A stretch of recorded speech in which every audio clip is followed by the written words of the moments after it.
Esta es la tarde en el continente americano. Cuando anochece en Europa y amanece en Asia, así cae la tarde en el continente americano y transcurre la noche y el amanecer en el resto del mundo. La tarde. ¿Qué tal? Bienvenidos a la tarde de NTN 24. Como siempre, gracias por su preferencia y por su compañía. La invitación a que nos sigan a través de las cuentas de Twitter que ya conocen en la tarde y en @NTN24, en mi cuenta personal, @Joely Ramírez. A nombre de Idania Chirinos y de todo este equipo, les doy la bienvenida. Comenzamos. En Nueva York comenzó la reunión de los cancilleres del llamado Grupo de Río que firmó el Tratado Interamericano de Asistencia Recíproca para abordar medidas frente a la amenaza del régimen venezolano. El TIAR, aprobado recientemente por la Asamblea Nacional de Venezuela, abre la puerta a una eventual intervención extranjera. El gobierno de Brasil tiene presente que la invocación del Tratado Interamericano de Asistencia Recíproca con relación a la situación en Venezuela es un tema de gran sensibilidad. Pero también sabemos que situaciones excepcionales requieren respuestas igualmente excepcionales. Nos acompaña desde Nueva York Andrés Mesgravis, abogado especialista en resolución de conflictos. Gracias por estar con nosotros. Bienvenido. ¿Me escucha, abogado?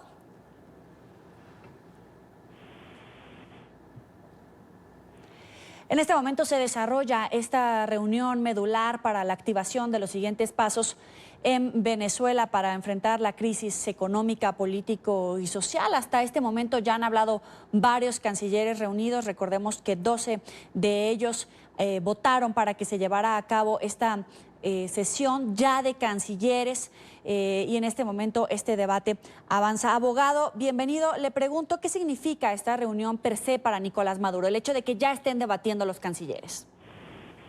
Bueno, muy buenas tardes. Muchísimas gracias por la invitación. Bueno, esto para el régimen significa un golpe bien duro porque ya está en pleno desarrollo la activación del Tratado Interamericano de Asistencia Recíproca, que es un tratado bastante amplio, el cual incluye la posibilidad también del uso de la fuerza. Pero la pregunta es si lograrán el consenso necesario para activar otro paquete de sanciones políticas, económicas y diplomáticas o llegar a un extremo para muchos que significa una intervención militar extranjera. Hablemos de esta primera parte, del paquete de sanciones. ¿Puede ser el mecanismo para que Nicolás Maduro salga del poder o, por el contrario, puede ayudarlo a perpetuarse en el poder? Sin embargo, pues las afectaciones a los venezolanos serían inminentes. Sí, el artículo 8 del tratado establece una serie de medidas que van desde medidas diplomáticas hasta pasando por sanciones diplomáticas y también contempla el uso de la fuerza.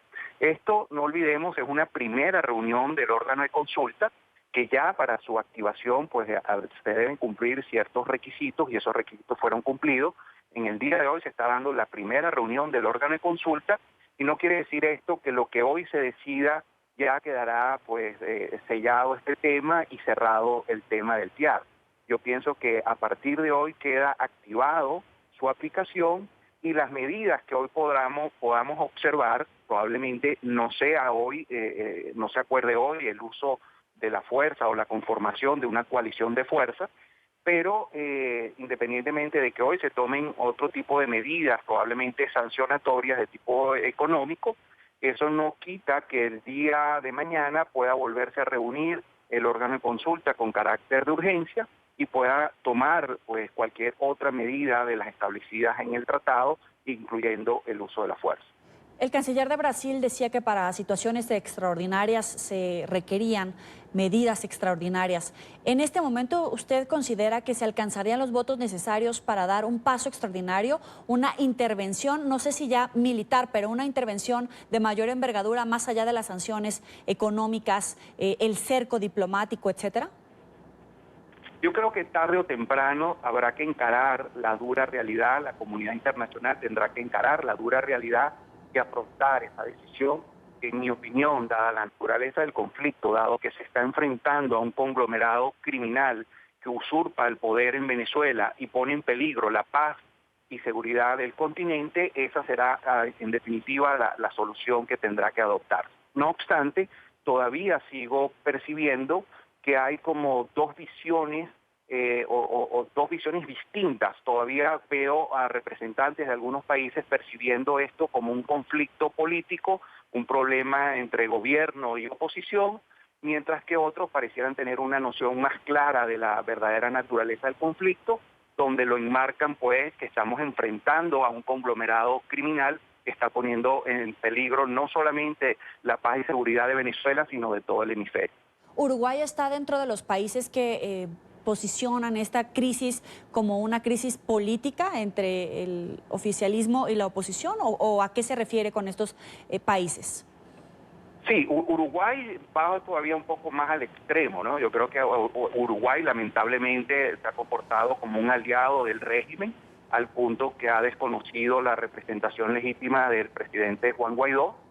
Y pues apartando ese extremo hay otros países como por ejemplo Costa Rica, Chile y Perú, que en un primer momento cuando se iba a convocar el órgano de consulta promovieron una resolución donde se excluyera el uso de la fuerza, lo cual indica pues que tienen una errada percepción, en mi opinión, de lo que es la verdadera naturaleza del conflicto, porque vamos a estar claros, todos queremos una solución democrática y pacífica, pero no todos los conflictos pueden ser tratados con los mismos mecanismos. Entonces, no es lo mismo tratar un problema político, que obviamente aplicar el uso de la fuerza a un problema político es completamente descabellado, pero tratar de aplicar a un problema criminal, terrorista, narcoterrorista, una solución política o democrática o electoral, también es igual de descabellado.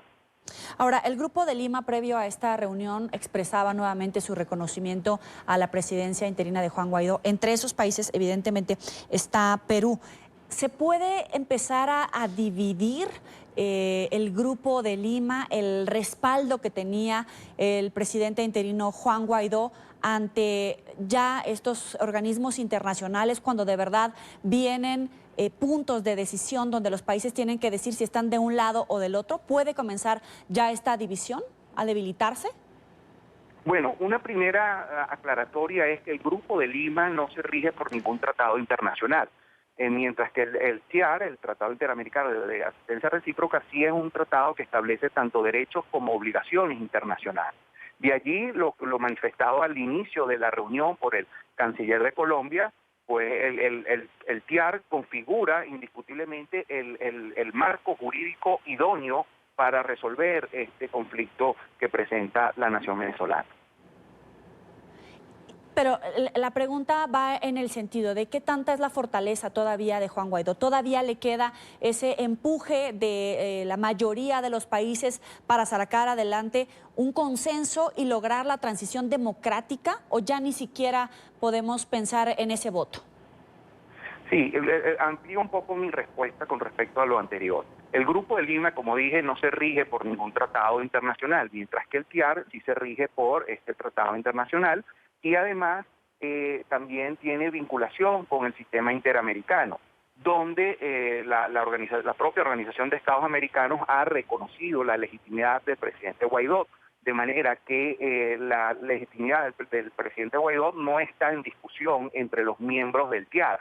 Poco importaría que algunos miembros por ejemplo, como Uruguay, no lo reconozcan, o algunos otros miembros de la Organización de Estados Americanos. Lo importante es lo que sostienen y piensan los 18 miembros del Tratado Interamericano de Asistencia Recíproca. Y ese punto creo que no está en discusión. Lo que está en discusión es cuáles medidas son las idóneas para aplicar en este momento. Y quizás la fotografía de hoy no va a ser la misma que la fotografía dentro de una semana o probablemente dentro de un mes.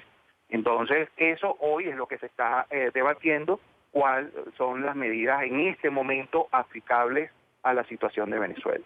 Abogado, las decisiones que han expresado los gobiernos de Rusia, de China, a lo largo de esta crisis, de seguir respaldando a Nicolás Maduro, ¿de qué manera pueden mermar la aprobación del TIAR ya en estos momentos, a estas alturas? Una de las grandes ventajas que tiene el TIAR es que se rige por este órgano de consulta y sus decisiones en principio no estarían sujetas a la autorización o aprobación del Consejo de Seguridad de las Naciones Unidas, donde China y Rusia precisamente tienen derecho de veto. Ahora, hay una discusión de si el uso de la fuerza tiene que ser también aprobado por el Consejo de Seguridad, en virtud de que hay una norma en la Carta de las Naciones Unidas que dice que los tratados subregionales no le quitan esa competencia al Consejo de Seguridad. Sin embargo, también la propia Carta de las Naciones Unidas establece en su artículo 2.7 que los conflictos internos no son de la competencia del Consejo de Seguridad, de manera que viendo la naturaleza verdadera del conflicto venezolano, donde hay una tiranía narcoterrorista que usurpa el poder y pone en peligro de la paz del continente, es claro que conforme al artículo 6 es competencia del TIAR, pero también es claro que conforme al artículo 2.7 de la Carta de las Naciones Unidas no es competencia del Consejo de Seguridad de la ONU. De manera que ese veto de China y Rusia no podría afectar a la situación de Venezuela en el marco que he referido anteriormente. Abogado, brevemente, de aquí en adelante, ¿cuáles son las claves de esta sesión, de la votación, etcétera? ¿Cuáles son, perdón? Las claves. Las claves, ¿dice usted? Sí, las claves para los siguientes días en este debate ya con los cancilleres. Yo creo que la clave radica en que por fin haya consenso en la verdadera naturaleza del conflicto, porque mientras no exista consenso en la verdadera naturaleza del conflicto, pues va a ser muy difícil ponerse de acuerdo en la verdadera medida que podría hacer frente a un conglomerado criminal. Entonces, mientras unos países sigan viendo que esto es un conflicto político entre gobierno y oposición, les parecerá descabellado aplicar una medida como esa. Mientras los que tienen claro que esto es un enfrentamiento con un conglomerado criminal, pues tienen bastante claro que simplemente adoptar una posición de pacifismo simplemente sería una actitud cómplice con el régimen. Y yo creo que el debate debe de darse allí, en determinar la verdadera naturaleza del conflicto. Hasta ahora, Colombia es uno de los países más afectados por la ola migratoria. Hay un conflicto en la frontera. ¿Qué se puede esperar de aquí en adelante también por parte del gobierno colombiano, cuando a veces parece estar apoyando a los venezolanos, pero a veces la situación rebasa a cualquier país que está recibiendo una cantidad tan importante de migrantes venezolanos? Bueno, yo por las declaraciones que he visto últimamente de los representantes de Colombia, me parece que es uno de los países que tiene más clara la visión de la verdadera naturaleza del conflicto. Sí. Sin embargo, estamos claros, no es un conflicto sencillo, es un conflicto bastante complicado. Pedir uso de la fuerza, conformar una coalición, pues también requiere del apoyo de otros países, y yo supongo que en estos momentos eso es lo que se debe estar discutiendo y tratando de llegar a consenso. No creo que sea hoy, repito, que se tome una medida como esa, pero tarde o temprano a la comunidad internacional le tocará encarar esa dura realidad y también encarar que mientras más posterguen esa solución, lejos de bajar los costos, estos aumentarán. Abogado, tanto para Venezuela como para todo el hemisferio. Usted dice que esa decisión no se va a tomar hoy. ¿Cuál podría ser la coyuntura para tomar la decisión? Como le digo, yo creo que los países, algunos representantes de estos países que todavía piensan que es un conflicto político, pues probablemente necesiten ver más evidencias, más pruebas, más reportes de seguridad, donde claramente le demuestren que no se está en presencia de un problema, un conflicto entre un gobierno y la oposición, sino realmente estamos enfrentando a un conglomerado criminal que tiene no solamente vínculo o cohabita con la guerrilla colombiana, sino también con el terrorismo islámico, además de grupos paramilitares venezolanos, todos estos también vinculados al narcotráfico. Entonces, cuando se tome conciencia que esto es un caldo de cultivo para atentar contra la paz y seguridad de toda la nación, no solamente de Venezuela, cuando dejen de verlo como un problema local de Venezuela y sientan que esto realmente amenaza toda la estabilidad, de la paz y seguridad de todo el continente, yo creo que ese llegará el momento entonces en donde se deberá aprobar la conformación de una coalición de fuerzas. Le agradezco al abogado Andrés Mesgravis, especialista en resolución de conflictos, por estos minutos para la tarde. Muy buena tarde para usted. Gracias a usted. Muy buenas tardes. Muy buena tarde. Cuando son las 4:18 en Bogotá, Quito, Lima, vamos a revisar la agenda informativa del día. Es noticia la agencia de viajes más antigua del mundo que entró en quiebra esta madrugada. Se trata del gigante de viajes Thomas Cook, que cuenta con 178 años de historia. La compañía británica vivía una situación financiera delicada que intentó rescatar con negociaciones hasta el último minuto. Sin embargo, la empresa anunció que entrará en un proceso de liquidación. Miles de clientes han sido afectados en 17 países. Varados en los aeropuertos, así permanecen cientos de viajeros en diferentes ciudades del mundo tras el anuncio hecho por la compañía de viajes Thomas Cook. Es una pesadilla, esto es estresante, no es lo que esperábamos al volver a casa, pero ¿qué podemos hacer? Supe de algunas personas que habían perdido sus trabajos porque no pudieron viajar. La noticia los tomó de sorpresa justo cuando se disponían a regresar a sus países de origen. Estoy muy preocupada, me duelen las piernas, así que no sé cómo voy a llegar a casa. He visto las noticias para saber qué pasa, porque nadie nos ha informado qué pasa. La imposibilidad de retornar se debe a que los 105 aviones de la firma cesaron su actividad de manera inmediata. Al menos 600.000 clientes se han visto afectados. Muchos de ellos tenían paquetes turísticos comprados para los próximos meses. El director ejecutivo de la compañía, Peter Frankhauser, lamentó la caída de la firma y pidió disculpas por los inconvenientes. Me gustaría pedir disculpas a todos y a los clientes, a los que están de vacaciones con nosotros ahora mismo y a los que han reservado con nosotros en los próximos meses. Mis colegas trabajarán con las autoridades de aviación civil para ayudar en la repatriación. Thomas Cook ya había esquivado la bancarrota en agosto cuando consiguió acordar un auxilio financiero por $1.119 millones. Sin embargo, en semanas recientes, los bancos le exigieron unos $249 millones adicionales como fondo de contingencia para evitar imprevistos en el futuro. Los esfuerzos en las negociaciones para intentar persuadir a los accionistas de aumentar las inversiones fracasaron y ahora deberán liquidar todos sus bienes para afrontar las deudas. El gobierno del Reino Unido inició un programa de repatriación que durará semanas. Se estima que es el mayor desde la Segunda Guerra Mundial.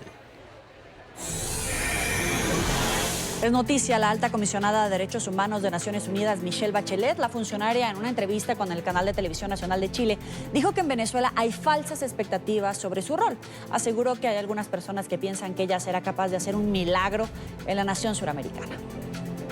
¿Usted cree que se demoró como alta comisionada en emitir un informe, en enviar una misión, en estar físicamente en Venezuela cuando se le estaba pidiendo a gritos muchas veces que fuese? Pero yo que les dije a ellos, ¿ustedes creen que soy la Virgen María? ¿Que voy a hacer un milagro? Si yo soy alta comisionada. Lo que pasa es que la gente pedía cosas distintas. Pedía que yo fuera creyendo que iba a resolver el problema humanitario. Es otra de las instancias de Naciones Unidas que ve los temas humanitarios, se llama OSHA, ¿no? Entonces yo a lo que iba a ir era ver los temas de derechos humanos. Pero yo tampoco era el PNUD, no iba a ir yo con dinero a resolver problemas, nada de eso. Yo creo que por un lado alguna gente esperaba de mí cosas que no correspondían a mi cargo. Es noticia una violenta pelea entre clientes de un club nocturno en el centro financiero de Miami y la policía. El incidente se registró a la 1 de la madrugada, tiempo local, a las afueras del bar, luego de una discusión entre un hombre y el encargado de seguridad. Según testigos, el sujeto estaba muy agresivo y la policía hizo presencia en el lugar. Cuando uno de los agentes intentó detener al cliente, una mujer se lanzó sobre él. Otro uniformado la empujó hacia el suelo. Hasta ahora las autoridades no han señalado si presentarán cargos en contra de los involucrados en el altercado. Y es noticia en pleno siglo XXI que el transporte público en Cuba está siendo reemplazado por caballos. Debido a la grave escasez de combustible que enfrenta la isla, los cubanos han tenido que utilizar a los animales para movilizarse. También bueyes son usados en la agricultura. Además, los habitantes han tenido que recurrir a la madera y el carbón para cocinar los alimentos y llevarlos a su mesa. Herida y avergonzada se declaró la Arquidiócesis de Panamá por el escándalo sexual que involucra a 3 sacerdotes que ya fueron separados de sus cargos. Los religiosos habrían tenido encuentros sexuales con varios hombres, incluido un menor de edad. La Iglesia Católica de Panamá apartó de sus funciones a 3 curas luego de que un medio revelara encuentros sexuales de sacerdotes con hombres, incluido un menor. En un comunicado, la Arquidiócesis de Panamá dijo que se siente profundamente herida y avergonzada al recibir informaciones sobre las conductas inapropiadas y escandalosas de los sacerdotes Rogelio Topin, Orlando Rivera y Carl Madrid. El medio digital panameño Claramente publicó un video grabado con una cámara oculta por un joven venezolano que mantiene relaciones sexuales con Topin en un auto. Según el medio, el joven trabajaba en la iglesia Don Bosco, ubicada en un céntrico barrio de Ciudad de Panamá, haciendo labores manuales, cuando fue abordado por un cura que le propuso darle dinero a cambio de favores sexuales. También se revelan audios y conversaciones por WhatsApp de otros posibles encuentros sexuales de sacerdotes, a los que se les ofrece compañía con otros hombres, incluido un menor de edad nicaragüense. Este mismo año, un popular sacerdote panameño fue imputado por encubrir presuntamente un crimen ocurrido en un hotel donde el cura solía alquilar con regularidad una habitación, en la que, según algunos testigos, en ocasiones se realizaban orgías y fiestas. Es noticia Colombia que llamaría a consultas al embajador en Cuba por el caso de los jefes de la guerrilla del ELN que permanecen en la isla. Esta mañana los cancilleres de Colombia y Cuba se reunieron en la sede de Naciones Unidas en Nueva York en un intento del gobierno colombiano por obtener una respuesta sobre la extradición de los ex negociadores de paz. Los integrantes de la guerrilla del ELN, Nicolás Rodríguez Bautista, alias Gavino, e Israel Ramírez Pineda, alias Pablo Beltrán, entre otros, tienen orden de captura internacional. El canciller Carlos Holmes Trujillo indicó que de ser negativo a la respuesta ya se preparan acciones diplomáticas. Son gigantescas la diferencia en relación con los terroristas del ELN que tienen en su poder, las diferencias que tenemos en relación con la circular roja de Interpol, la diferencia que tenemos en relación con la solicitud de extradición hecha por un juez colombiano, la diferencia que tenemos con respecto a Venezuela, la diferencia que tenemos con respecto a las sanciones. Son diferencias muy serias en muchos temas que son de interés para Colombia. Como siempre, un gusto darle la bienvenida a Jairo Libreros, analista permanente de NTN 24. Un gusto, bienvenido. Joely, buenas tardes. Empecemos por aquí. ¿Es previsible que Cuba no los extradite? Absolutamente previsible, creo que tienen razones jurídicas que no solamente están apegadas al derecho internacional humanitario, sino a la costumbre sobre ese particular. Joely, hay que tener en cuenta que durante los últimos años el apoyo que brinda la comunidad internacional, pero de manera particular el amparo que brinda Naciones Unidas en materia de aplicar los acuerdos de Ginebra, los protocolos y las otras normas que conforman en términos generales el derecho internacional humanitario, les da la razón. Ellos piden no solamente el apoyo de un país como Cuba, de Noruega igualmente, también se hizo bajo la administración del presidente Juan Manuel Santos el apoyo. Como mediadores. Pero uno de los puntos trascendentales giraba en torno de establecer el mecanismo con base en el cual no solamente se rompía la mesa de discusión, sino de manera particular cómo iba a ser el proceso de salida de los miembros del grupo guerrillero, en este caso el ELN, de la isla. Se estableció con precisión de detalles, todos lo aceptaron. Pensar hoy día que un país le va a dar la espalda a Naciones Unidas en la aplicación, ponerle una situación crítica, yo creo que es un problema que va mucho más allá de lo que estamos discutiendo. Sería dejar a Cuba en una situación muy complicada. No creo que Cuba vaya a darle la espalda al derecho internacional humanitario, aunque no es la mejor vitrina para hablar de la vigencia de los derechos humanos, pero en este punto creo que hay razones jurídicas que ellos van a mantener hasta el último momento. Cambia un poco el matiz de ese acuerdo cuando hoy en día sabemos que integrantes del ELN están operando desde Venezuela, toda esta activación que hubo con los reincidentes de las FARC, ¿cambia algo o, como ya lo habían pactado ante Naciones Unidas, Cuba está obligado a cumplir con su palabra y ayudarlos a retornar al lugar donde ellos hubieran decidido? Y en todo caso Colombia no tiene el derecho porque es un país que respaldó estas negociaciones. Claro que sí. Yo creo que sí cambia el panorama, pero desde el punto de vista fáctico, o es más, para ser más precisos, confirma una situación que se conoce en Colombia, en Venezuela y en muchos países de América Latina, que el ELN tiene una ala terrorista, que tiene un ala vinculada directamente con el narcotráfico, que utiliza a Venezuela con el beneplácito de la dictadura de Maduro como un santuario donde no solamente tiene garantías de impunidad, sino de manera particular promoción desde Miraflores para que adelanten ese tipo de actividades en contra de la democracia colombiana, en contra de la población civil y en términos generales en contra del derecho internacional. Sin embargo, hay que tener en cuenta un presupuesto del proceso de negociación con el ELN que se aplicó igualmente con las FARC y que se ha aplicado como norma consuetudinaria en la gran mayoría de procesos de negociación de acuerdos en conflictos armados de carácter no internacional. Se hacen negociaciones, diálogos en medio del fuego cruzado. Esta situación no es nueva.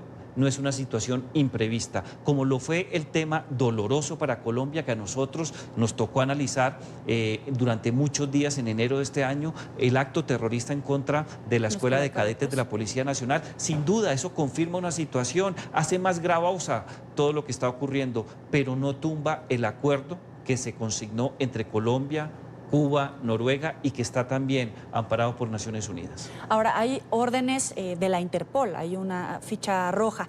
¿Cuáles son esas acciones diplomáticas que puede entablar Colombia en contra del gobierno de Cuba para capturarlos?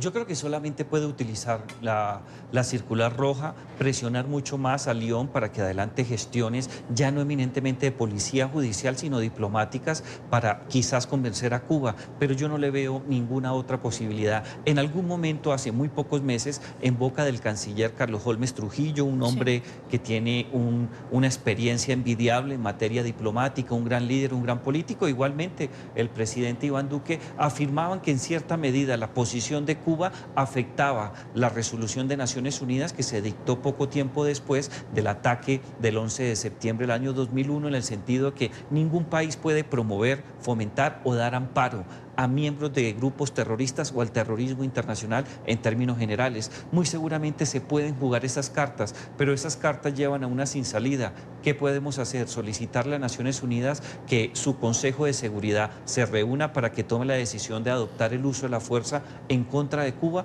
Lo veo muy lejano. Pero a Cuba no le da miedo, no pierde nada entrar nuevamente a esa lista negra.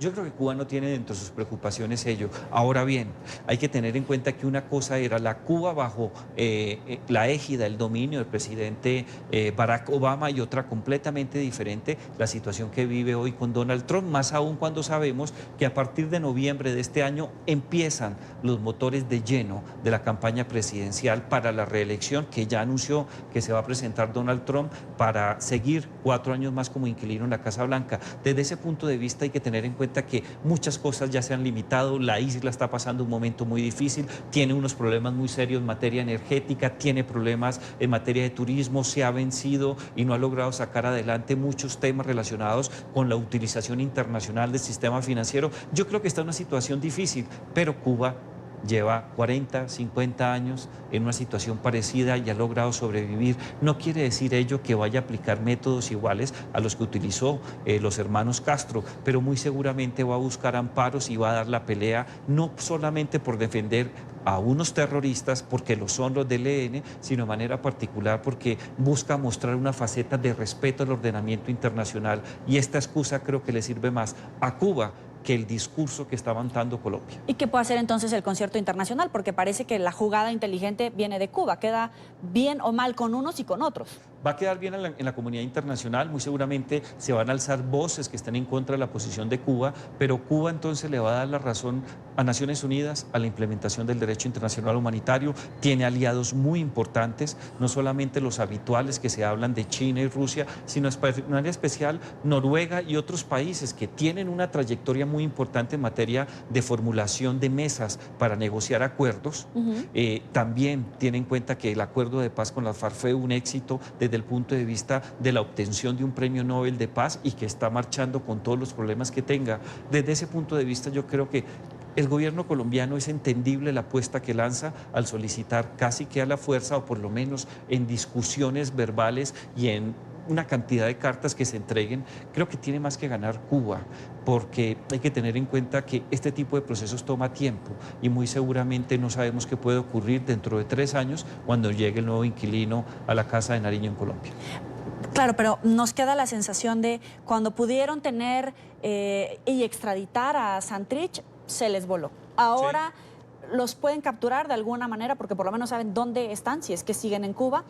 Y nuevamente estamos... No pueden hacer nada. En ese caso no pueden hacer nada. Yo creo que es una situación crítica, es una situación donde la gran mayoría de gestiones políticas y diplomáticas hasta hoy, porque no sabemos qué esté pasando por debajo de cuerda, han sido un ejercicio de suma cero. Eso no habla mal de la diplomacia colombiana, no habla mal de una relación con Cuba. No creo que llegue el escenario de una ruptura diplomática política, porque si esa fuera la intención, inmediatamente se dio la respuesta de Cuba de no entregar a estos personajes por su vinculación directa como COSE en los actos terroristas del mes de enero de este año en contra de la sociedad colombiana. Se toma la decisión inmediata de romper relaciones. Ahora, regresemos a Colombia. Por primera vez desde su desmovilización, las FARC, ahora convertida en partido político, rindieron una versión colectiva por los secuestros cometidos durante el conflicto. Rodrigo Londoño, alias Timochenko, pidió perdón a las víctimas. De acuerdo con la Jurisdicción Especial para la Paz, debían responder de manera exhaustiva y detallada por todas las acciones cometidas entre 1993 y 2012. ¿Qué significa el reconocimiento que hace hoy Rodrigo Londoño? Yo creo que es una cuota inicial que no colma las expectativas creadas en el acuerdo de paz, en el compromiso verbal de estas personas que hoy le apuestan a vivir en democracia y bajo las reglas del Estado de Derecho. Creo que simple y llanamente hacen un adelanto que no es suficiente. Yo creo que es necesario avanzar mucho sobre ese particular. Por ejemplo, Joely, hablábamos tú y yo al momento de preparar este programa, que la FARC siga con ese jueguito dialéctico bastante cuestionable, por no decir criminal, de decirle las cosas al secuestro, decirle retenciones como si aplicara el derecho internacional establecido en los protocolos de derecho de manejo de conflictos armados de carácter internacional. Aquí no hubo ningún tipo de retenciones. Aquí en Colombia lo que hizo la FARC fue extorsión, secuestro, y ese es el punto. Tienen que reconocer el secuestro, no solamente desde el punto de vista verbal, tienen que contar cuáles fueron las prácticas, por qué se tomaron ese tipo de medidas, qué buscaban con ello, dónde están los restos de múltiples personas, de muchas familias que en estos momentos luchan por saber la verdad, dónde están los restos de esas personas que murieron en cautiverio, cuáles fueron las situaciones que les tocó afrontar, cómo se estableció esa línea de ubicarlos en tal sitio, por qué defraudaron la confianza de muchas víctimas que pagaron no una, ni dos, ni tres veces. Hubo casos de más de 10 pagos por rescate de una misma persona y aún así no la entregaron y murieron en cautiverio, sino es que las mataron. ¿Sigue faltando la reparación a pesar de que hoy se dé este paso? Claro que sí, hay que tener en cuenta que si bien esta audiencia tiene un nombre muy claro de esclarecimiento del tema del secuestro, ¿sí? Si bien hace parte de uno de los 4 estándares de justicia, hay que tener en cuenta que esto es un sistema y es un sistema integral. Además de la justicia es necesario hablar de la verdad, cuáles fueron las causas y cuáles fueron los motivos y cuál fue el móvil y cómo se movió todo lo que ocurrió, de qué manera podemos entender cómo nos quitan a alguien que hace parte de nuestra familia, especialmente que no está vinculada directamente con la confrontación y termina siendo involucrada en ese tema y perder la vida. Pero no se agota ahí, hay que reparar a las víctimas en términos eminentemente financieros, pero también tiene que haber una reparación simbólica, establecer mecanismos que me permitan recordar que eso ocurrió en Colombia y que no vamos a permitir que vuelva a ocurrir. Pero también hay otra parte que es muy importante, no todo es justicia, verdad y reparación, las acciones de no repetición. Es necesario que ahondemos en ese tema. La única forma que tenemos que este tema, este tipo de situaciones no se repita en el país es garantizar que no existe posibilidad fáctica, jurídica y mucho menos operacional en términos delictivos o militares de volver por parte de la FARC al secuestro. Pero hoy no hay esas condiciones en recursos económicos, en la agrupación criminal cuando hay reincidentes. Estamos en ello, acaba de arrancar este proceso. Hay que tener en cuenta que si bien entró a operar el 1 de diciembre del año 2016, estamos, Joely, a escasos 2 meses largos de cumplir 3 años de su implementación. La justicia ha tenido un arranque muy lento, se demoró mucho la aprobación de la ley estatutaria, apenas están dando las primeras audiencias y creo que la FARC ha cumplido bajo sus ritmos, pero no en su integralidad. El gobierno ha cumplido bajo sus ritmos, pero no en la integralidad. ¿Qué quiero decir con ello? No tenemos dinero para pagar todas las cosas que necesitamos, pero tampoco la FARC está entregando toda la información para honrar la memoria de las víctimas y la memoria histórica del conflicto. ¿Y dónde quedó todo el dinero? Pues el dinero de la FARC se complicó. Ellos dicen que no tenían dinero, la Fiscalía dice que tiene unas cuentas gigantescas, que hay no solamente inmensas extensiones de bienes inmuebles, propiedades en sectores muy ricos del país o en sectores que no tienen presencia del Estado, cabezas de ganado, dinero en efectivo. Se habla hasta de cuentas en el exterior. El anterior fiscal, Néstor Humberto Martínez, entregó un informe donde daba una cifra astronómica sobre ese particular, pero en carta blanca esa plata quizás exista, ojalá la recupere el Estado colombiano, pero la obligación fiscal es del gobierno, es decir, de los impuestos de los colombianos, directa o indirectamente o nunca vinculados con el conflicto armado, va a salir el monto económico de las reparaciones. Jairo, y también quisiera un comentario sobre el tema de Venezuela. A esta hora se reúne el Consejo del TIAR y mañana se reunirá el Grupo de Lima. El objetivo es más presión contra el régimen de Nicolás Maduro. Incluso se esperan nuevas sanciones. Vamos a escuchar a Julio Borges, canciller del gobierno de Juan Guaidó, y volvemos contigo. Hay muchas herramientas que todavía pueden suceder, son los que más han llevado a la vanguardia en todo esto, y creo que en este momento los Estados Unidos junto con Europa y América Latina van a incrementar la presión. Lo importante en una línea es lo siguiente: en la medida en que Maduro cerró el ciclo de Barbados, en la medida en que le dio una patada 2 veces a esa negociación que se puso sobre la mesa muy concreta, tiene que abrirse ahora un nuevo capítulo de presión sobre todo de los países europeos de la región, para lograr que con esa presión o se termine de quebrar la dictadura o que se les obligue a un desenlace democrático. ¿De verdad se puede asfixiar al régimen? Porque parece que tiene más vidas que un gato, literal. Pero los más afectados siempre son los venezolanos. O sea, ¿cuáles son los mecanismos que de verdad pueden ayudar a una transición democrática o no en Venezuela? Con tiar o sin tiar hay que mantener la presión política. Una de las frases que ha sido muy criticada en Colombia y en otros lugares, pero que desde mi punto de vista fue muy bien elaborada por el presidente Iván Duque, es precisamente la del cerco diplomático. Buscar los mecanismos políticos, diplomáticos, sociales y bilaterales necesarios para aislar la dictadura. El gran problema es que cuando tú aíslas una dictadura hay unos efectos colaterales que están relacionados con la situación crítica que vive la sociedad venezolana, pero esa situación crítica no la vive por cuenta del cerco democrático, la vives por la dictadura en Miraflores. ¿Qué puede hacerlo más gravoso? Existen estudios que dicen que puede ocurrir, que hay unas probabilidades muy altas. No es lo que está pasando en estos momentos.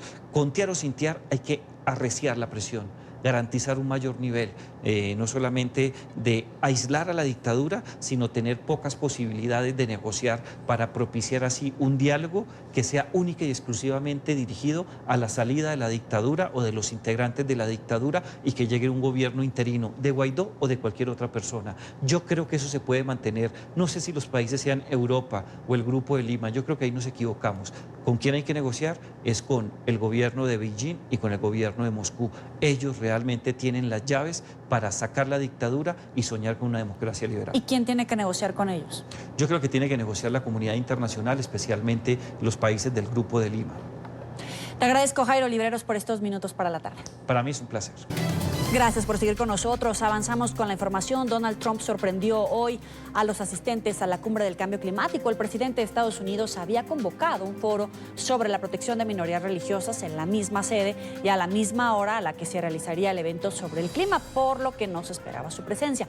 Había sido ampliamente criticado tanto por los demócratas como por activistas, quienes insistieron en que se trataba de un desaire. Sin embargo, Trump entró hoy a la sala donde se realizaba la cumbre y se sentó junto al vicepresidente Mike Pence. Estuvo aproximadamente 15 minutos en la reunión sin ofrecer declaraciones.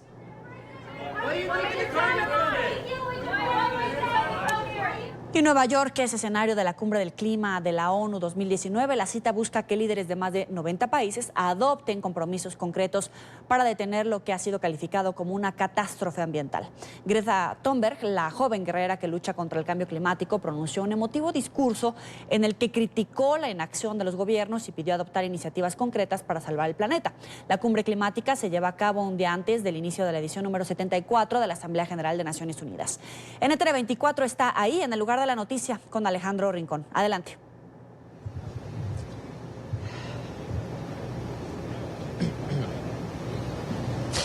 Hola Joely, televidentes del canal de las Américas, 5 de la tarde, 49 minutos en la costa este de los Estados Unidos. Tema clave en esta jornada, en el transcurso del lunes, el inicio sobre la discusión de políticas públicas de mitigación al cambio climático en una sesión especial convocada por el secretario general de Naciones Unidas con el objetivo de hacer una revisión y actualización de los protocolos sobre cambio climático que habían sido acordados a nivel global por última vez en París en en el año 2015. Es una sesión que coincide justo con un día de altas temperaturas en la ciudad de Nueva York. Toda la jornada la sensación térmica ha oscilado sobre los 30 grados centígrados y justo coincide con este calor, pues el debate a nivel internacional sobre los países que al menos por ahora han expresado cierto nivel de compromiso con avanzar sin más demoras en estrategias concretas para combatir el cambio climático. Y allí, otra de las protagonistas de la jornada ha sido la joven activista climática sueca Greta Thunberg, quien es la líder actualmente del principal movimiento ecologista internacional y que ha venido justo aquí a la ciudad de Nueva York para entregar un último discurso a manera de llamado urgente a los gobiernos internacionales para que avancen en materia específica sobre la lucha contra el calentamiento climático. Y allí, ante los líderes de gobiernos de todo el mundo, entregó un apasionado discurso en donde pidió sin más demoras acciones concretas para frenar el calentamiento global. Greta no ocultó ni sus lágrimas ni su enojo. I shouldn't be up here. I should be back in school on the other side of the ocean. Yet you all come to us young people for hope. How dare you? Y es que esta adolescente de dulce sonrisa pero de carácter firme comenzó a faltar a la escuela desde hace un año para protestar sola frente al Parlamento sueco. Huelga escolar por el clima, decía su improvisada pancarta.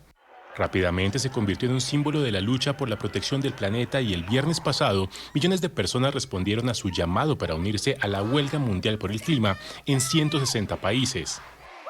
Este lunes, en la cumbre sobre el clima de la ONU, la joven ambientalista acusó a los líderes mundiales de robarle su infancia. You have stolen my dreams and my childhood with your empty words, and yet I'm one of the lucky ones. People are suffering, people are dying, entire ecosystems are collapsing. We are in the beginning of a mass extinction, and all you can talk about is money and fairy tales of eternal economic growth. How dare you? En la cumbre, el secretario general de Naciones Unidas, el portugués António Guterres, advirtió además que la naturaleza está devolviendo con fuerza el golpe que ha recibido. Justamente la ONU publicó un reporte que es discutido esta semana en Nueva York, en el que advierte que los últimos 5 años han sido los más calurosos de la historia. El documento asegura que hay un continuo descenso del hielo marino y un aumento considerable del dióxido de carbono en la atmósfera. Greta Thunberg, a quienes ustedes acaban de escuchar, no solo entregó ese apasionado discurso, sino que también puso ejemplo. Lideró junto con otros 16 jóvenes de al menos 12 países de todo el mundo una acción coordinada. En este caso en particular, aprovechó el respaldo del Fondo de las Naciones Unidas para la Infancia, UNICEF, y a través de una serie de protocolos que permiten a la sociedad civil presentar reclamos directamente a la Organización de Naciones Unidas, pues entregó una queja o querella contra un conjunto de naciones consideradas como algunas de las que más emiten contaminantes alrededor del mundo. Esa petición no solo hizo parte Greta, sino también algunos activistas climáticos de América Latina, entre ellas una argentina con quien tuvimos la oportunidad de hablar para consultarle a ella específicamente cuál fue su mensaje y por qué decidió adherir a esta causa de los jóvenes por el clima a nivel internacional. Yo creo que es tiempo de que escuchen. La verdad es que se hace porque es una demanda, es como una denuncia de nuestra parte. Somos niños, yo no debería estar acá, ni debería estar hablando con vos, y es la realidad. Ellos deberían saber mejor qué hacer que nosotros.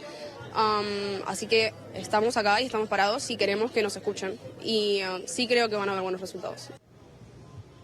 La otra noticia clave por tener en cuenta en el transcurso de esta jornada viene por cuenta del desarrollo de la propia Conferencia Global sobre el Clima. Allí un conjunto de 60 países ya presentaron algunos de sus planes concretos para avanzar en programas como la reducción del uso de carbono o de combustibles fósiles, así como la adaptación de energías verdes. América Latina ha tenido allí una participación, entre ellos Colombia, Ecuador, Perú y Costa Rica han sido unos de los países que, de acuerdo con Naciones Unidas, están implementando ya este tipo de estrategias, y por eso fue que se les permitió tener la palabra durante este importante foro a nivel internacional sobre cambio climático. Joel, es todo lo que tenemos para ustedes por ahora. Continúen con más en la tarde. Gracias, Alejandro. Vamos a dejar Nueva York y vamos a Washington, donde hubo personas arrestadas, vehículos remolcados con sus ocupantes dentro y un heroico adolescente en una silla de ruedas. Esas son las imágenes que nos llegan desde la capital estadounidense el día de hoy, donde decenas de manifestantes paralizaron el tráfico en varios puntos de la ciudad en plena hora pico. Lo hicieron para pedir a legisladores medidas más estrictas para frenar el cambio climático.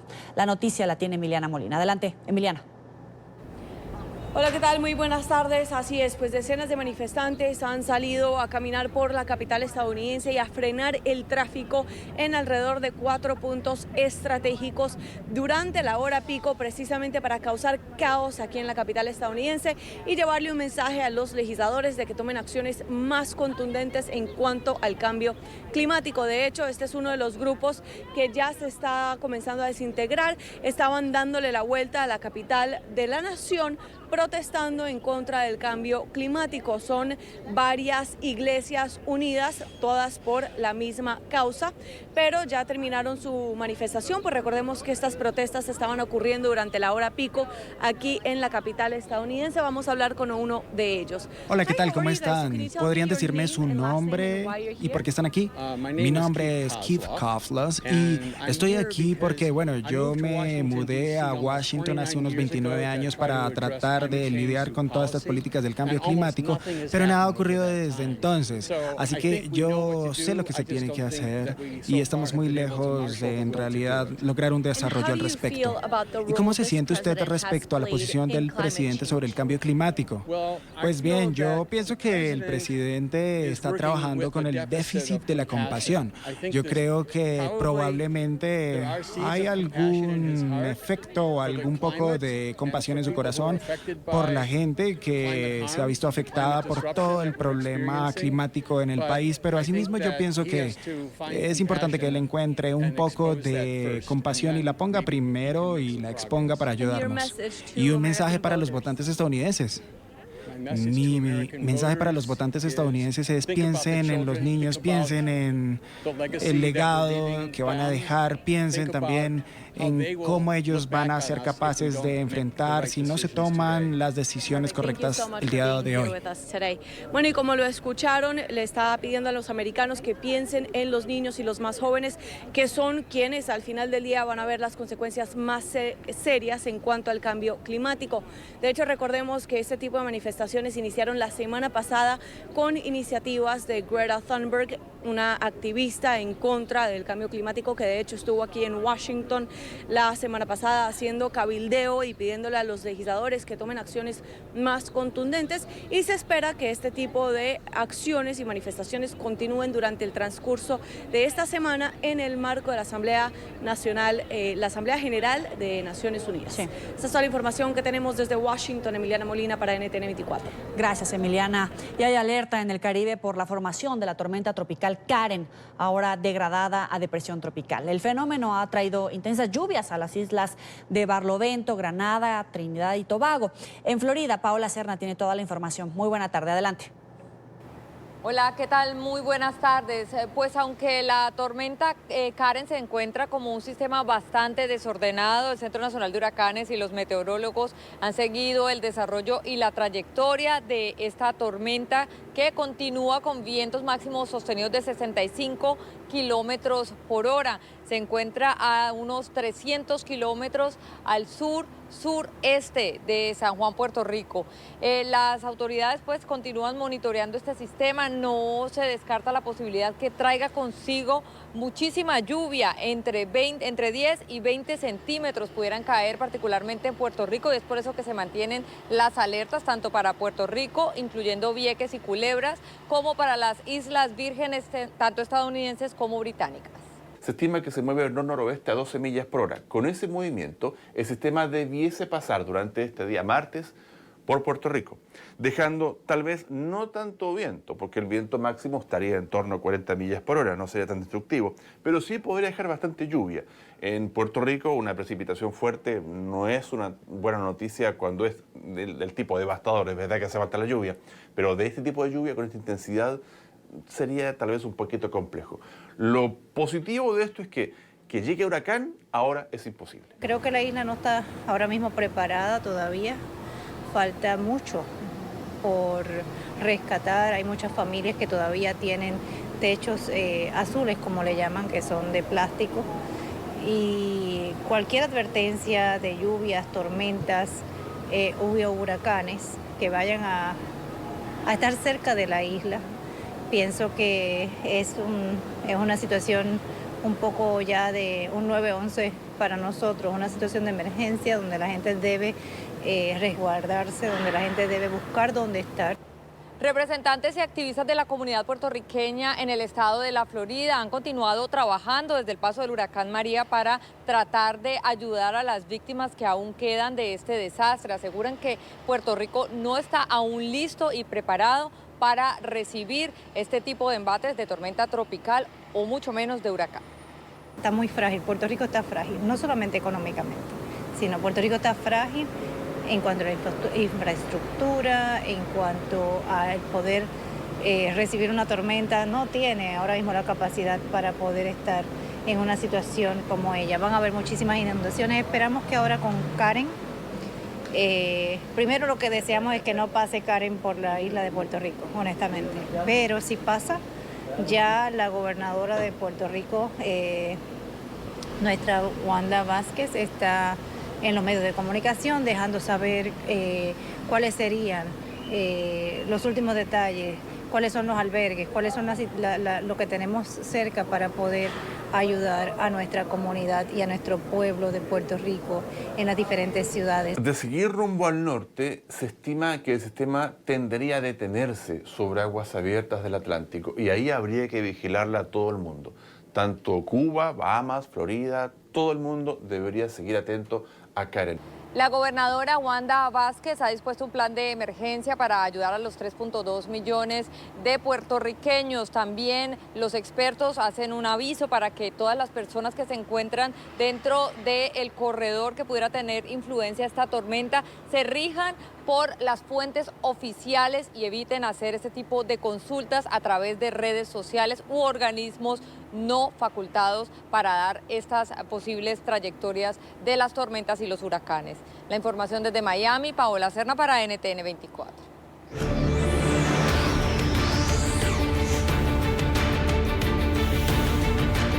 Comenzó en Nueva York la reunión anual de Concordia 2019, un evento de análisis y debate que este año abordará, entre otros, los retos de las crisis humanitarias del mundo, el auge del populismo y la situación en Venezuela. En el marco de este evento, NTN 24 habló con Ivanka Trump, hija y asesora del presidente de los Estados Unidos, sobre su reciente gira por América Latina enfocada en el empoderamiento femenino y la crisis regional. Ivanka estuvo en Colombia, Argentina y Paraguay. Tuvimos una visita extraordinaria en América Latina, fue muy productiva. Me reuní con personas, mujeres maravillosas en la fuerza laboral, empresarias, emprendedoras, y fue muy inspirador para continuar en la colaboración con nuestros socios en América Latina para que puedan alcanzar la meta de desatar su potencial económico. Y la primera dama de Estados Unidos fue la encargada de dar el campanazo de apertura hoy en la Bolsa de Nueva York. Melania Trump estuvo junto a Stacey Cunningham, la primera mujer en presidir el mayor mercado de valores del mundo. La primera dama se encuentra en la Gran Manzana acompañando a su esposo, a quien asiste a la Asamblea General de Naciones Unidas, que comienza mañana.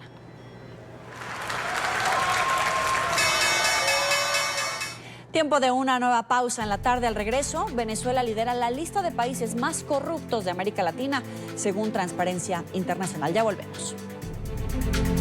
Gracias por seguir con nosotros en la tarde de NTN 24. Avanzamos con más información. Venezuela sería el país con más corrupción en América Latina.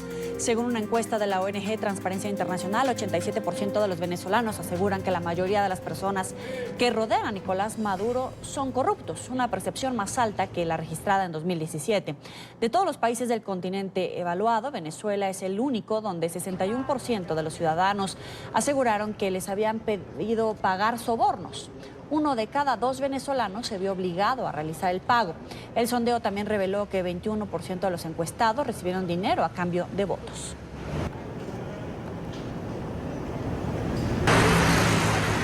A esta hora nos acompaña Mercedes de Freitas, directora ejecutiva de Transparencia Venezuela. Gracias por estar con nosotros. Bienvenida. No, gracias a ti. Mucho gusto de estar contigo.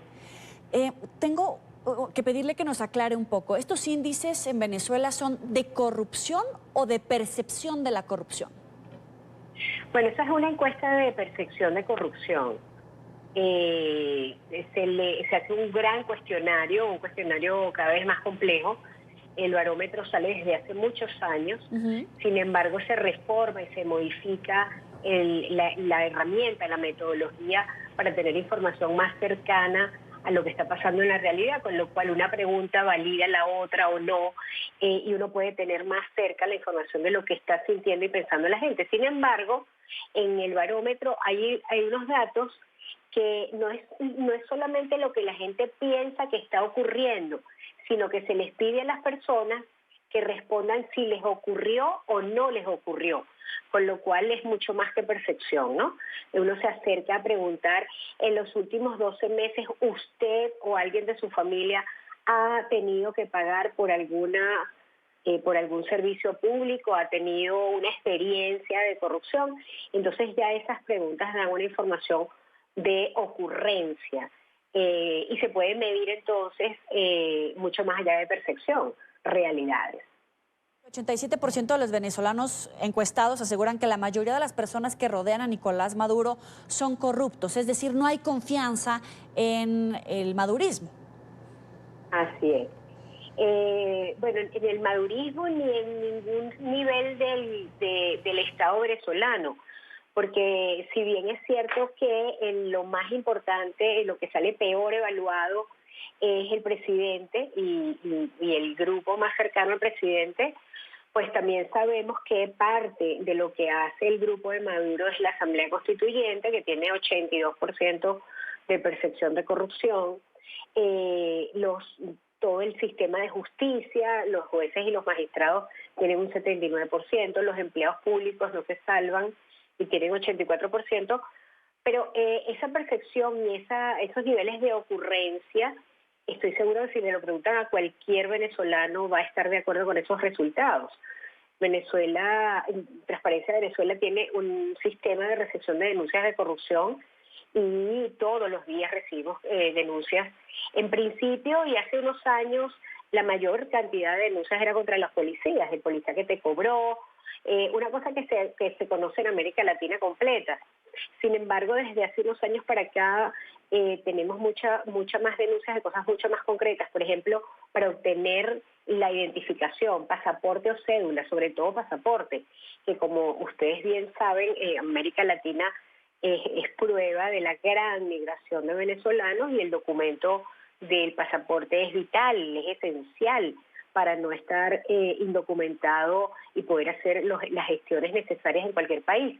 Pero para ese pasaporte, Transparencia Venezuela solo tiene 7 denuncias ante la Fiscalía General de la República, con lo Mercedes, cual estos índices, dar fe de la gran cantidad de denuncias. ¿Estos picos pueden deberse, por ejemplo, a la ola migratoria, es decir, que la gente necesita estos documentos para salir? ¿O a qué atribuyes que ahora sea en estos sectores donde se ven estos picos? Bueno, quizás hay más personas que se enfrentan al problema, sin embargo ese problema no es nuevo, no es desde hace 4 años ni 5. Desde hace muchos años en Venezuela ha ocurrido, hemos tenido como olas en donde ha sido difícil conseguir el pasaporte. Hace unos 10 años se resolvió temporalmente, se incorporó un sistema automatizado de citas en línea, entregaban el pasaporte a los 8 días. Los venezolanos estábamos felices, veíamos que por fin algo estaba funcionando, pero eso duró muy poco tiempo. Inmediatamente empezaron a ocurrir problemas para tener la cita. Yo misma tengo el pasaporte vencido y ha sido complicadísimo obtenerlo, todavía no lo he obtenido. O sea, quiero decir, no es una cosa que le pasa a alguien desconocido, no, eso nos pasa a todos los venezolanos. Pero no es solamente, lamentablemente, no es solamente en el SAIME, que es este órgano que es responsable de la identificación y que garantiza un derecho humano como es el de la identidad, sino que hay muchos otros sectores que quizás son más importantes para el desarrollo de la sociedad, como la justicia. Cuando los ciudadanos no confían en la justicia, en los jueces, los magistrados, poco podemos decir del Estado de Derecho. No ¿Y cuánto se puede gastar un venezolano en actos de corrupción con un policía por obtener un servicio o en estos casos extremos de los que usted habla en términos de acceder a la justicia? Bueno, la verdad es que ahora no tengo muy claros los números porque, como sabes, la inflación nos hace perder la perspectiva de cuánto cuestan las cosas, pero seguramente eso también está dolarizado. El pasaporte, por ejemplo, nosotros hemos recibido denuncias de que la gente para obtener un pasaporte, no la cita, el pasaporte, los costos van desde $750 a $3.000. Hay otra cantidad de trámites importantes en donde también se pide dinero, como por ejemplo las notas certificadas que tanto necesitan los migrantes para obtener trabajo o para irse a estudiar a otro lugar. Hay ahí también una larga lista de denuncias de corrupción, pero en Venezuela el problema no es solamente esa corrupción simple que llamamos, ¿no? Porque no es que es pequeña, pero es una corrupción sencilla en el sentido de que hay una persona que te lo pide directamente a ti como usuario. En Venezuela el problema más grande es la gran corrupción, y creo que a esa gran corrupción es a la que apunta ese 87% que señala al presidente y a su esfera de poder. Una gran corrupción que en este momento ya tiene abiertos 50 casos en 20 países del mundo, en los sistemas de justicia de 20 países, un sistema de justicia que una gran corrupción, que se calcula en más de $300.000 millones, que tiene paralizado el país económicamente, que ha acabado con la productividad, que nos tiene sin luz, o con una luz que no es que se va, sino que de vez en cuando llega, sin servicios de salud, con una educación paupérrima, y bueno, con esa cantidad múltiple de crisis que vivimos y sufrimos y padecemos los venezolanos. Y cuando habla con la gente, usted observa también que hay una mayor predisposición a permitirse recibir pagos por sobornos, por corrupción, o motivarla. Es decir, no solamente los miembros de la constituyente, del oficialismo, sino la gente de a pie está más abierta a esos actos de corrupción como una nueva forma de administrar la justicia, los servicios, etcétera. Sí, Joely, lo que pasa es que esto es muy difícil para una persona que trabaja todos los días contra la corrupción y que tiene que levantar la bandera de la integridad permanentemente, pero en Venezuela es muy difícil para cualquier persona hacer un trámite sin tener que pagar. Cierto. Recuerda, por ejemplo, en las fronteras en Venezuela que no se consigue la gasolina. La gente puede pasar días y días haciendo cola en determinados momentos para obtener gasolina. Y la gente, sin embargo, la puedes comprar mucho más cara en lo que en Venezuela se conoce como bachaqueada, que no es otra cosa que el mercado negro. Y ese mercado negro obviamente sale de un proceso irregular, un proceso ilegal, un proceso de contrabando o de misma corrupción, en donde se desvía esa gasolina para que unos pocos la puedan vender cara. Bueno, cuando el venezolano deja de ser parte de la red de corrupción y se convierte en víctima y tiene que pagar para obtener eso que necesita para seguir viviendo y para seguir funcionando, creo que eso es lo peor que nos está pasando, ¿no? Que la vida diaria, el día a día, conseguir una bombona de gas, si esperas a tener la bombona de gas al precio oficial, que además es ridículamente barato, muchísimo menos de una décima parte de $1, si esperas a tener ese precio nunca vas a obtener una bombona de gas, y no tienes bombona de gas no puedes cocinar. Entonces, pues todo el mundo está dispuesto a pagar en el mercado negro.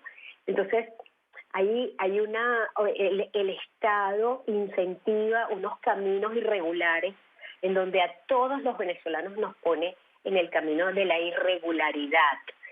Creo que Venezuela va a dar para muchos estudios, ella está dando para muchos estudios, pero es un gran territorio para seguir investigando hasta dónde podemos llegar los seres humanos para poder seguir viviendo y relacionándonos entre nosotros. Ya. Le agradezco a Mercedes de Freitas, directora ejecutiva de Transparencia Venezuela. Gracias por estar con nosotros. A la hora. Hasta luego. Y desde Venezuela envían un mensaje a los jefes de Estado y de Gobierno que acudirán a la Asamblea General de Naciones Unidas desde mañana.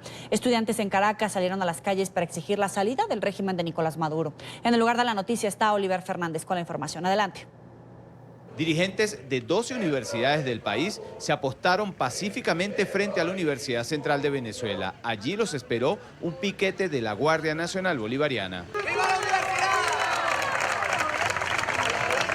Los universitarios piden a la Organización de Naciones Unidas decisiones concretas para evitar un desastre humanitario en Venezuela. Las Naciones Unidas, más allá de que le digamos una posición política que tenemos dentro de Venezuela, es que sepan que universidades autónomas, experimentales y privadas, estamos aquí juntos dando la lucha. Y el día de hoy hacemos esta actividad simbólica en la calle porque el mensaje es ese, nuestra lucha no violenta. Y si las Naciones Unidas no quieren un desastre en Venezuela, pues tienen que tomar las decisiones como comunidad internacional para acabar con un desastre humanitario que hay en este país. Exhortan al secretario general de la ONU, Antonio Guterres, a no ser indiferente con la crisis venezolana y a que reconozca a Juan Guaidó como presidente interino de Venezuela. El señor Nicolás Maduro está usurpando un cargo por la vía de la fuerza y el poder como única forma para someter a la población venezolana. La solución a la crisis migratoria, y nos dirigimos al ACNUR, pasa por el cese de la usurpación. De nada sirve pañitos de agua tibia para que sigan migrando cada vez más venezolanos. La ONU debe activar mecanismos que ayuden a Venezuela a tener un gobierno legítimo.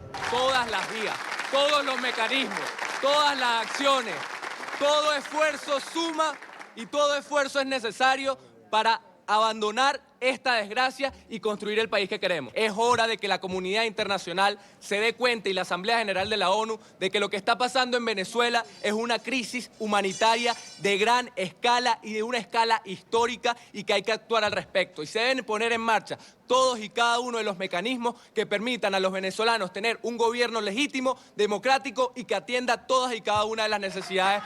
El movimiento estudiantil está dispuesto a regresarle a los venezolanos la esperanza y la superación. Tiene la valentía, que tiene el coraje para asumir la lucha que en este momento los venezolanos necesitamos dar para rescatar la libertad y la democracia que nos lleve nuevamente a un país en donde los hospitales puedan servir, donde haya instituciones educativas de calidad, en donde el hambre sea saciada, en donde haya pues dinero en los bolsillos de los venezolanos, producto de su trabajo, pero sobre todo un país donde podamos aspirar a ser sin que nadie nos diga que no podemos serlo. El movimiento estudiantil creará la Confederación Venezolana de Estudiantes para buscar una solución inmediata a la crisis que vive Venezuela. En la información que manejamos desde Caracas, continúen con más de la tarde de NTN 24. Y como una ilegalidad con la que el régimen de Nicolás Maduro busca intervenir a las universidades venezolanas, califican abogados y profesores de Derecho Constitucional la sentencia del TSJ que obliga a las casas de estudios superiores a realizar elecciones de sus autoridades en un plazo de 6 meses. Esta sentencia del tribunal madurista impone condiciones que violan la autonomía establecida en el artículo 109 de la Constitución y buscaría sustituir a las autoridades a través de un desacato, según denunciaron los expertos en materia legal. Luis Laya tiene toda la información desde Caracas. Hola, buenas tardes. En Venezuela, profesores de la Cátedra de Derecho Constitucional de la Universidad Central de Venezuela han rechazado la sentencia del Tribunal Supremo de Justicia que obliga a las universidades nacionales autónomas a realizar elecciones y respetando la normativa que establece la Constitución que garantiza la autonomía. Señalan es una nueva intervención por parte del régimen de Nicolás Maduro en contra de las universidades. Ellos lo único que quieren es declarar en desacato a las autoridades para que se intervengan con la designación de nuevas autoridades y cierre para revisión ideológica de los procesos. Eso es lo que han hecho antes. Intervenir a la universidad autónoma con la intención de tomar a sus autoridades y colocar a miembros afectos al régimen. Eso es lo que busca la reciente sentencia, la 324 del TSJ, que da un plazo de 6 meses para realizar elecciones. Esto bajo condiciones que irrespetan a la autonomía universitaria. Así lo aseguran abogados y profesores de Derecho Constitucional.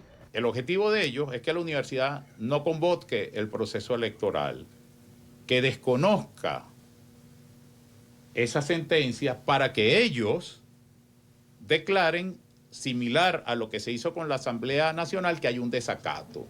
Aseguran que el plan del Ministerio de Educación y del régimen de Maduro es partidista, acabar con la libertad de pensamiento. Por eso atacan a organismos como la Asamblea Nacional, a los sindicatos gremiales y también a las universidades. Son las únicas 3 instancias plurales y democráticas que quedan para que la tiranía tome totalmente el control de Venezuela.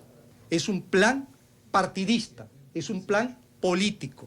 Es, desde una perspectiva totalitaria, establecer el control sobre todas las fuentes que producen el conocimiento. De concretarse este plan, serían detenidas las autoridades universitarias para poder tomar las instancias de poder y dominar estos espacios, cerrar la universidad y reestructurar sus contenidos para llenarlos de política.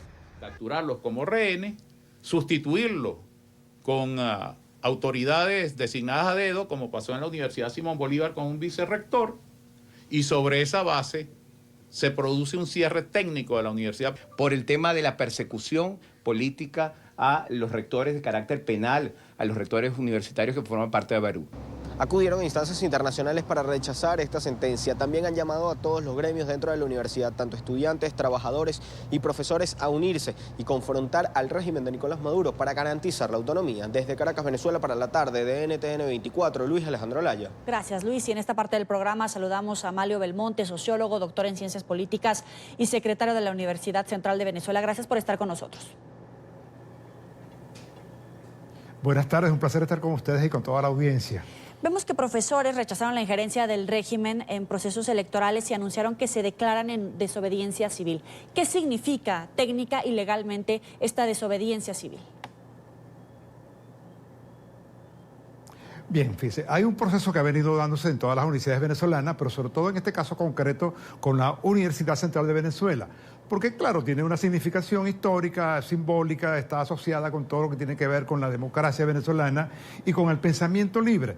Entonces, en buena medida, esta sentencia del Tribunal Supremo de Justicia trata de cumplir un objetivo político, que es controlar la universidad, tal y cual como lo han dicho los profesores de Derecho Constitucional. Sí. Eso ya se intentó hace algunos tiempos cuando se propuso una reforma constitucional y se incluyó un artículo que modificaba el artículo que está referido a la autonomía universitaria. Posteriormente hicieron un proyecto de ley de universidades donde resucitó, por llamarlo en esos términos, la misma sentencia que ahora la Sala Constitucional le intenta imponer a las universidades venezolanas. Bien, es decir, que desde hace algún tiempo, desde el año 2007, hay un proceso de intervención por la vía judicial de las universidades venezolanas, sobre todo tratando de limitar el ejercicio de la autonomía universitaria. Frente a ello, se ha desarrollado un gran movimiento con los estudiantes, con los profesores. Además, se han hecho acciones de carácter judicial. Es decir, el martes pasado nosotros, como autoridades universitarias, hicimos una apelación ante la Sala Constitucional y nos disponemos ahora a hacer una recusación contra los jueces, porque en todo caso ya adelantaron opinión acerca de la intervención de las universidades. Bien. Sin embargo, estamos en una disyuntiva, porque ciertamente, de acuerdo con la información previa, si nosotros no acatamos esa decisión de convocar a elecciones, podemos ser destituidos y se imponen 4 autoridades, son 4 las autoridades en este caso concreto, que sean afectos al gobierno. Si lo hacemos, estamos en buena medida también violentando el principio académico de que la universidad sea de su propio gobierno, que la composición del claustro que elija las autoridades no es el que impone el gobierno, sino que la universidad ya tiene establecido como norma y como ley, que son que votan los estudiantes, votan los profesores y votan los egresados. La sentencia que ahora se está, diríamos, en el plano político venezolano, en la discusión política venezolana, amplía el universo de la votación en las universidades y entonces le da el mismo derecho al voto a todos los profesores, a todos los estudiantes, a todos los obreros y a todos los empleados. Es decir, cada persona que trabaja en la universidad tendría derecho al voto. Sería como la elección de un gobernador, la elección de un alcalde o la elección de un presidente de la República. Es decir, tratan de asimilar el mundo académico al mundo específico político y no es así. El mundo académico se rige por otro tipo de normas. La vinculación de la academia o la vinculación con la academia es distinta a la vinculación con el poder político local o el poder político nacional. ¿Cuál es nuestra posición? Nuestra posición es que estamos dispuestos a discutir la ampliación del universo electoral que elija las autoridades, pero discutirlo con base a criterios de carácter académico, criterios de carácter mucho más equitativo, ciertamente, pero no con una imposición y menos aún viendo el peso que tienen los profesores en la elección de sus autoridades. En general, en todas partes del mundo, no hay ninguna universidad donde se elijan las autoridades donde el peso mayor no lo tengan el mundo académico. En España, por ejemplo, los académicos que son doctores tienen el 50% de la votación. Doctor. Y así sucesivamente. Pero en este caso nos quieren imponer que cada persona... Perdón. Sí, le quiero preguntar, ¿cuál es el impacto de esta jugada del madurismo contra ustedes, los profesores? ¿Cuál es el impacto para todos los estudiantes? Porque poco a poco comenzamos a ver un rezago académico, podría declararse un cierre técnico de la universidad, podría tomarse la universidad y politizarse el marco académico. ¿Cuál es el efecto, las consecuencias para los estudiantes venezolanos? Bien, ya tenemos una situación bastante difícil porque las condiciones socioeconómicas de Venezuela han abandonen las aulas, que muchos profesores dejen de ser profesores para dedicarse a otra actividad o que emigren del país, obviamente.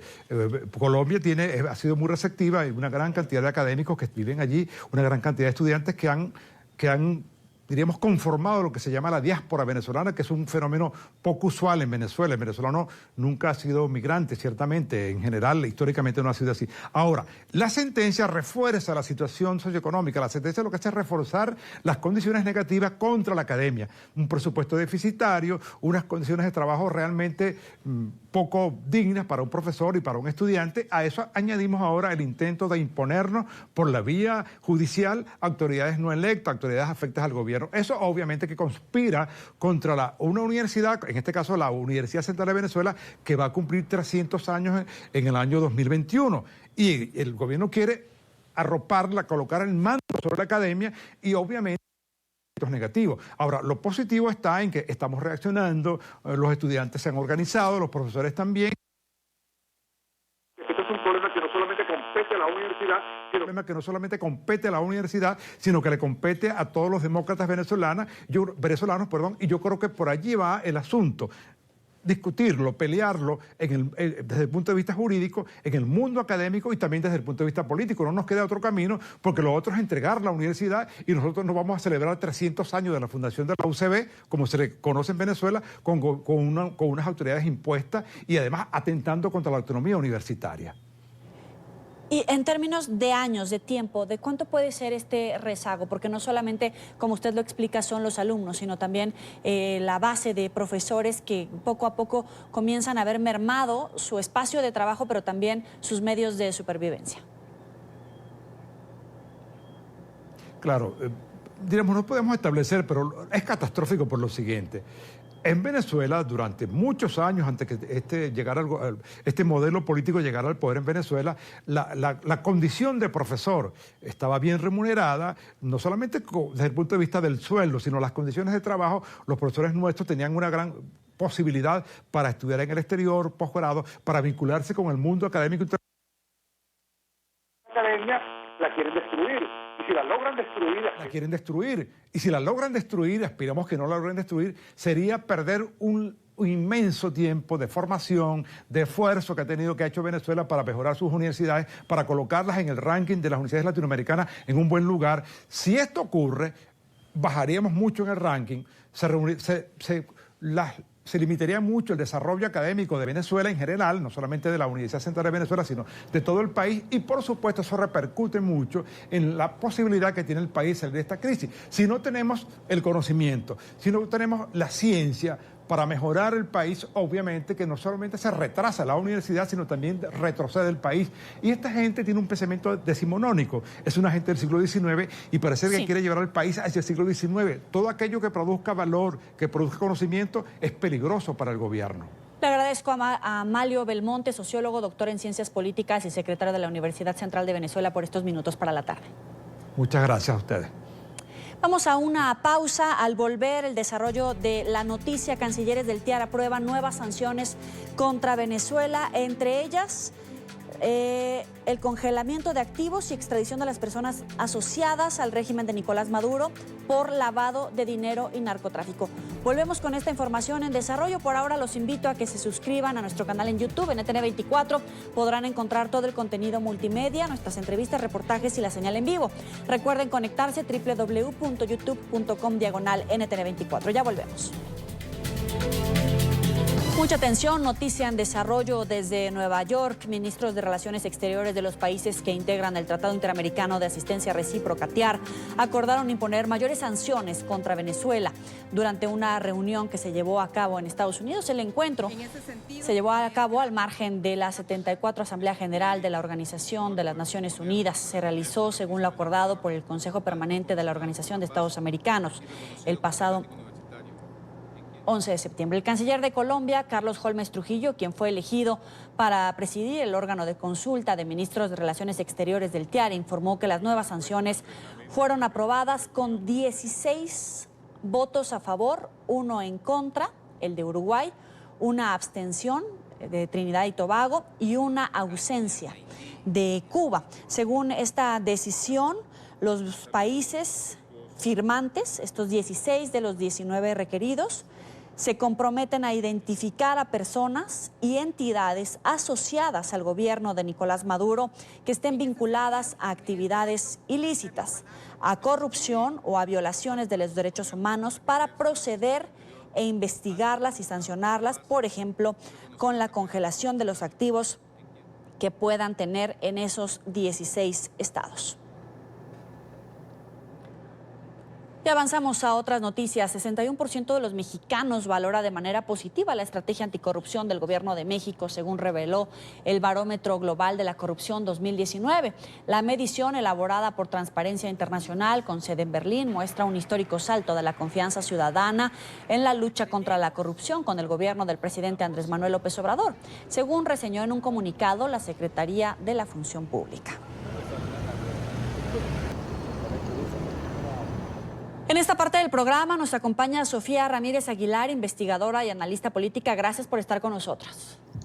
Muchas gracias, Joely, a tus órdenes. ¿Qué tanto pesa la buena popularidad de la que goza hasta el día de hoy el presidente Andrés Manuel López Obrador en esos índices? Mira, definitivamente el momento en el que fue levantada la encuesta, el presidente Andrés Manuel López Obrador gozaba de una popularidad que rondaba el 80%, dependiendo de la casa encuestadora que le preguntaras, 2 puntos más, puntos menos. Pero al final del día, en febrero-marzo, que fue cuando se levantó la encuesta, teníamos un gobierno que llevaba escasos 3 meses en el poder y todavía venía con este gran bono democrático de la ola de aprobación presidencial tan alta. Vemos que en fechas recientes, las últimas encuestas del Financiero, por citar uno de los medios de comunicación que ha hecho una encuesta al respecto a la popularidad, vemos que cada vez, obviamente, la realidad alcanza a la esperanza y tenemos una caída en la percepción de buena gestión por parte del presidente. Entonces, más o menos la mitad de la población cree que el país, el gobierno va por un buen camino y la otra mitad considera que no. Es decir, pues se abre la brecha entre quienes creen que está bien el trabajo del gobierno y quienes creen que está mal. Ahora, retomando los datos que nos dices, mira, nosotros hicimos una encuesta sobre corrupción justamente por aquellos meses. La Organización Ciudadana Mexicanos contra la Corrupción, junto con el periódico Reforma, y obtuvimos datos similares en muchos de los rubros. Por ejemplo, aquellos que pagaron una mordida, un soborno en los últimos 12 meses por servicios públicos, el barómetro global indica que alrededor del 34% de la gente es quien lo pagó, y nosotros detectamos una cifra ligeramente menor, pero podría decirse que es consistente, alrededor del 23%. Entonces, tenemos cifras similares. Otro dato interesante, por ejemplo, sería si las personas pueden hacer una diferencia, si la población puede hacer una diferencia. El barómetro global de corrupción indica que alrededor del 80% dice que sí, que la población puede hacer una diferencia en lo que compete a corrupción para cambiar la realidad hacia un entorno más honesto, y nosotros obtuvimos que era alrededor del 90% que la gente tenía responsabilidad en el combate a la corrupción. Sofía, pero entonces a partir de esa buena confianza, de esa fe en el gobierno de López Obrador, la gente puede dejar de ser corrupta, puede dejar de pedir mordidas, sobornos, de pedir o de ofrecerlos por la buena fe en que el gobierno va a combatir la corrupción. Mira, yo creo que la corrupción no se acaba de buena fe. Se necesitan dos cosas para acabar. Tres cosas. El primero, Estado de Derecho. Se necesita que haya consecuencias. La segunda va muy ligada, es que tiene que acabarse la impunidad. Mientras no existan consecuencias sobre los hechos de corrupción, obviamente el incentivo sea seguir cometiendo esa extorsión, ese saqueo de las arcas públicas o simplemente del ciudadano de enfrente. Y el tercero son las redes. La corrupción realmente, la corrupción grande, no la corrupción que nos tiene una propina indebida en la ventanilla del gobierno local, sino la corrupción de estos grandes desvíos de recursos públicos, desde los escándalos de los carabineros en Chile hasta la estafa maestra o esos grandes desvíos de recursos de la Federación en México a través de empresas fantasmas, siempre requieren de redes. Las redes son de empresarios, de banqueros, de políticos y también de ciudadanos. Entonces, no, con un guión de buena moral y buena conducta no se va a acabar la corrupción. Necesitamos mucho más que eso, necesitamos instituciones sólidas y sobre todo, como te decía, que hubiera consecuencias. Sofía, hay un dato que me llama mucho la atención. Dice, en cuanto a los sobornos, México se mantiene como el segundo de la región donde más sobornos se reportan, solo por detrás de Venezuela, con un 50%. Cuando comparamos Venezuela con una crisis político, social, económico, con una crisis democrática de instituciones, frente a lo que se está viviendo en México, ¿cómo es posible que en México se vivan estos índices de corrupción? ¿A qué lo atribuyes? Mira, lo atribuyo a dos cosas. Uno, como te decía, la encuesta fue levantada a principios de año, es decir, muchas de las preguntas, incluyendo esta, se refiere a los servicios públicos, si ha tenido que pagar una mordida en los 12 meses previos. Entonces, estamos hablando que le preguntan a un mexicano en febrero de este año, oye, en los últimos 2 meses has tenido que pagar una mordida, tiene mucho que ver con el deterioro de la percepción que tenían sobre el gobierno anterior, el gobierno saliente, que salió muy castigado en las urnas con un tercer lugar en la elección del año pasado, y tiene que ver también con que la esperanza hacia adelante en ese año era muy alta. Entonces, dicho lo anterior, 34% sí es muy alto, es el segundo mayor de la región, pero dado que tenemos esta percepción de que la corrupción sucede en todos lados, porque no son datos de esta encuesta, son datos de nuestra encuesta, pero más o menos la mitad de la población cree que sucede muy frecuentemente, entonces se infla o se tiende a inflar esta percepción. No estoy desestimando para nada las respuestas de los ciudadanos, sino por el contrario estoy diciendo que de acuerdo a nuestras mediciones y otras mediciones alternativas, sabemos que alrededor del 23% de las personas ha experimentado corrupción extractiva en el último año, en una encuesta que fue levantada justo en los mismos días en la que fue levantada esta encuesta de Transparencia Internacional, el barómetro.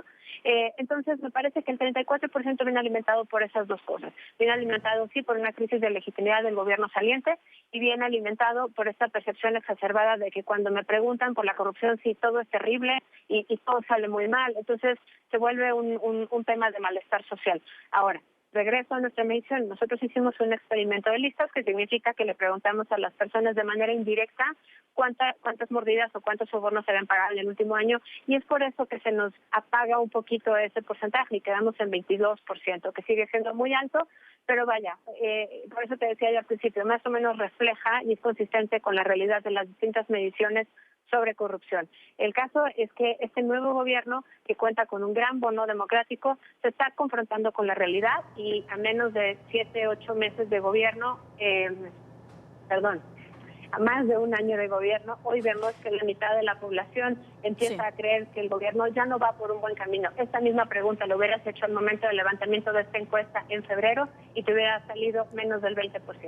Decías que con un guión de moral no se va a acabar la corrupción. Si seguimos las conferencias del presidente Andrés Manuel López Obrador, muchas veces dicen, bueno, que acusen a los delincuentes con sus mamás. Ese tipo de cosas. Hay, de hecho, un documento sobre la moral del ciudadano, pero al mismo tiempo se le castiga por algunos sectores cuando dice que se pueden abrir investigaciones contra exfuncionarios corruptos, llámese presidentes, Fox, Calderón, el propio Peña Nieto u otros funcionarios de gobiernos anteriores como gobernadores, alcaldes. ¿Cómo funciona la lógica del mexicano? Porque por un lado castigan la corrupción, pero por el otro también hay un discurso a la no persecución de sus antecesores políticos. Mira, esa es una gran pregunta. Más o menos, no más o menos. El segundo problema que los mexicanos consideran más grave en México, en el país, es la corrupción solo por debajo de la inseguridad y la violencia. Eso no quiere decir que las demás cosas no importan, pero la corrupción afecta prácticamente la economía, la seguridad y la integridad de las personas, el desempleo, los servicios públicos y demás. Entonces, la gente se siente sumamente agraviada por la corrupción extractiva que tiene que pagar todos los días, estos sobornos, estos pagos indebidos que le exigen en cada una de las ventanillas del gobierno para poder tener su vida normal, el policía de la esquina hasta el pago de impuestos, pero también viene referenciado con este discurso donde mediáticamente hablamos mucho sobre corrupción sistémica, esta corrupción grande. Entonces lo que acaba pasando es que la gente se siente muy agraviada por la corrupción y la respuesta del gobierno es ofrecer estas estrategias grandilocuentes de decir vamos a hacerlo moral, pero eso todos lo sabemos, no nos va a llevar a ningún lado, necesitamos exigir rendición de cuentas. Se nos acabó el tiempo. Gracias a Sofía Ramírez Aguilar, investigadora y analista política, por estos minutos para la tarde. A sus órdenes, muchas gracias. Llegamos al final de la tarde. Recuerden seguirnos en las cuentas de Twitter, las tienen en su pantalla, también en Instagram, @NTN24 y @YoelyRamírez.journalist. Ya viene la noche y inmediatamente después los espero en el informativo. Pásela muy bien.